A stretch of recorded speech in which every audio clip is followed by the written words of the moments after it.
Olá, tudo bom? Daniel do Com Cerveja por aqui trazendo mais uma sacada e hoje eu respondo a dúvida do Matheus Arantes. Ele quer saber se a temperatura da cerveja influencia a quantidade de açúcar que deve ser adicionada ao prime na hora do invase.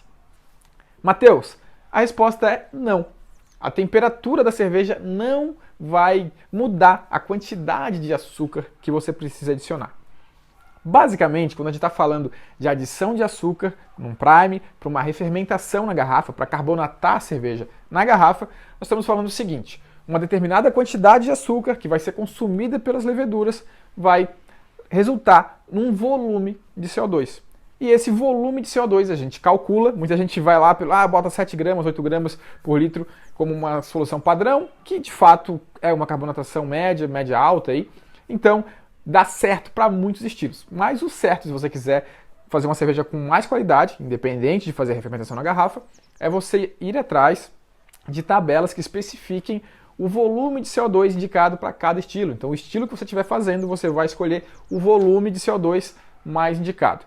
E aquele volume que você quer vai depender e vai trazer uma quantidade de açúcar para isso, certo? Então, basicamente é isso: quantidade de açúcar, volume de CO2. Essa é a relação. Então não interessa a temperatura que você está refermentando a sua garrafa. A gente sempre fala a temperatura ambiente, às vezes pode estar um pouco mais quente, um pouco mais frio. Se tiver muito frio é um problema, se tiver muito quente também, aí pode ser que seja indicado fazer um controle de temperatura.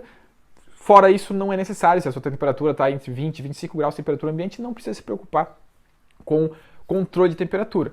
E não precisa se preocupar também com essa questão de temperatura da cerveja em função do volume.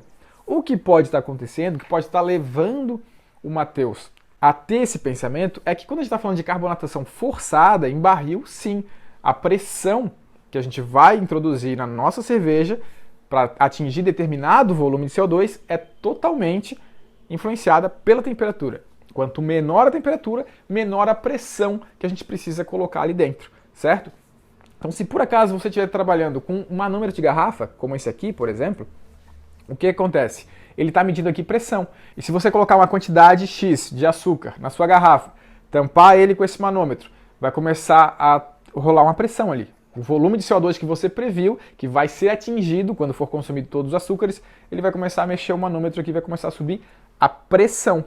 Mas isso aqui não é o volume, começa a subir a pressão. Então, se você tiver com uma temperatura mais baixa, vai subir menos. Uma temperatura mais alta, vai subir mais. E daí, claro, se você quiser ter um controle melhor, de repente tem que ir atrás de umas calculadoras que dá para fazer essa relação do volume de CO2 com a pressão com relação à temperatura, tá?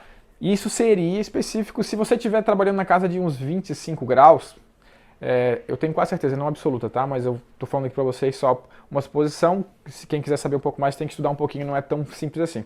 Mas na casa de uns 25 graus, a pressão que está aqui em PSI, não, a pressão que está aqui em bar é relativamente igual ao volume de CO2. Um pouquinho mais baixo que isso já vai ser um pouco diferente. Mas é mais ou menos a mesma coisa, a gente só tem que estar dentro da faixa aqui ideal para saber que não vai ter explosão e tudo mais. Mas o fato é que o volume de CO2 não muda, tá? O volume de CO2 vai ser sempre o mesmo, de acordo com a sua temperatura. Essa pressão aqui vai ser um pouquinho maior ou menor. Basicamente é isso. Certo, Matheus? Espero que tenham gostado da sacada de hoje. Vocês também, se vocês estão gostando desse tipo de sacada, deixe seu curtir, deixe um comentário aqui embaixo e a gente se vê amanhã no próximo vídeo. Tchau, tchau!